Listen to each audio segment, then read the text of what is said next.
일론 머스크가 중국을 방문했습니다. 그가 마지막으로 중국을 간 게 2020년 초였으니까요. 3년 만의 일입니다. 머스크는 5월 30일 개인 제트기를 타고 중국 베이징에 도착을 했는데요. 그리고 나서 중국의 칭강 외교부장을 만났습니다. 칭강은 주미 중국 대사를 지낸 미국 통이죠. 이 둘의 만남에서 우리가 주목해야만 하는 부분들이 있는데요. 먼저 일론 머스크는 테슬라가 중국과 미국 간 디커플링에 반대하며 중국에서 계속 사업을 확장할 의향이 있다고 밝혔는데요. 여기서 디커플링이란 미국과 중국 간 지정학적 갈등을 의미합니다. 미국은 중국의 기술 약진을 견제하기 위해 반도체와 AI, 자율주행 등 핵심 기술 분야에 있어 중국에 대한 제재를 강화해 나가고 있죠. 이 과정에서 미국을 포함한 서방 기업들의 중국 활동은 제약을 받고 있습니다.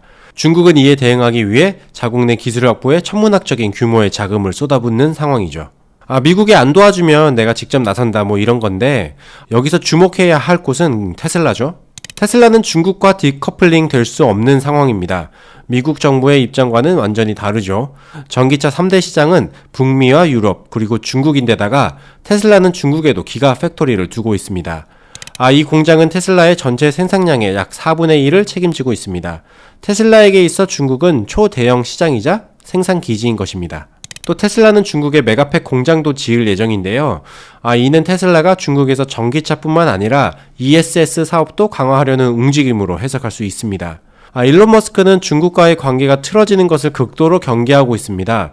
2030년 2천만 대 전기차 생산이라는 원대한 목표에서 중국은 절대로 없어서는 안 될 퍼즐이기 때문입니다.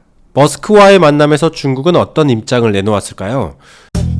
중국 정부 측 코멘트를 보면 중국의 칭강 외교부장은 거대한 인구와 공동 변형을 특징으로 하는 중국식 현대화가 전례 없는 성장 잠재력과 시장 수요를 창출할 것이라며 중국의 전기차 시장은 광범위하게 발전할 것이라고 전했습니다. 중국 시장의 매력을 어필한 거죠. 외교부장은 계속해서 개방하는 중국은 테슬라와 같은 외국 기업을 위해 더 나은 시장 지향적이며 법에 기반한 비즈니스 환경을 조성할 것이라고 밝혔습니다. 중국이 외국 기업에 대해 우호적이지 않다는 것은 널리 알려진 사실입니다. 그럼에도 불구하고 특정 소수의 서방 기업과는 우호적인 관계를 구축해 나가길 기대하고 있죠. 그리고 이 소수의 기업은 테슬라나 애플처럼 막강한 기술력을 보유한 곳들일 겁니다. 중국은 이들 기업과의 우호적인 관계를 통해서 자국 내 산업 생태계의 발전 속도를 촉진할 수 있고 또 첨단 기술에 대한 접근 통로도 확보할 수 있습니다. 물론 여러 서방 기업들도 매출을 늘리고 비용을 절감하기 위해 중국과의 파트너십을 원합니다. 테슬라와 같은 이유죠. 애플 CEO인 팀 쿡도 지난 3월에 중국을 방문했는데요. 당시에 애플과 중국은 서로에게 이익이 되는 공생 관계라고 표현한 바 있습니다. 메르세데스의 사장도 중국에 대해서 좀 긍정적으로 이야기를 했습니다.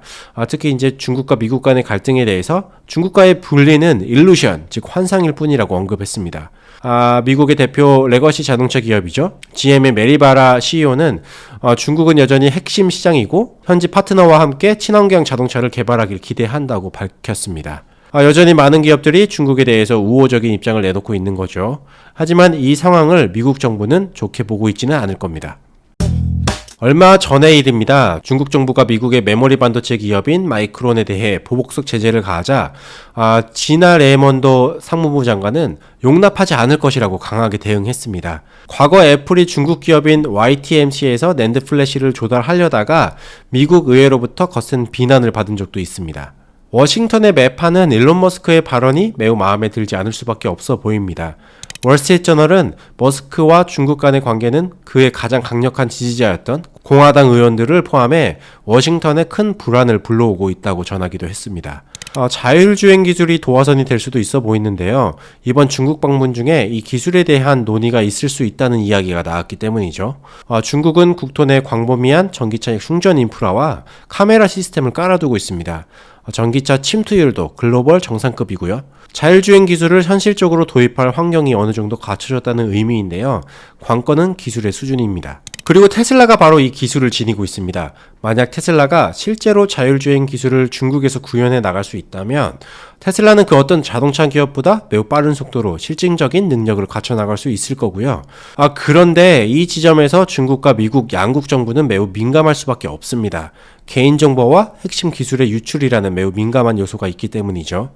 그리고 이 문제가 국가 간 이슈로 비대해지게 되면 테슬라의 기업 가치는 큰 타격을 받을 수도 있어 보입니다. 일례로 미국 법무부는 애플의 전직 엔지니어를 중국의 애플 자율주행 기술에 대한 정보를 넘긴 혐의로 기소하기도 했습니다. 종합해 볼까요? 일론 머스크는 중국의 어떤 포지션에든 반대할 수는 없는 입장입니다. 거대한 공장이 인질로 있으며 테슬라 스스로도 중국에서 얻어야 할 게 너무 많이 남아있기 때문이죠. 미국 정부의 거센 제재 속에 중국은 테슬라와 같은 기업과의 좋은 관계를 과시해 나갈 것입니다. 미국 정부는 불편하겠지만 동시에 자국 기업들의 의견을 무시할 수도 없는 상황이고요.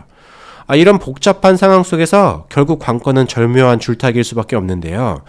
미국에서는 과감한 발언을 쏟아내는 일론 머스크이지만 중국에 가면 다소 점잖아지는 머스크가 이 상황을 잘 보여주는 것 같습니다.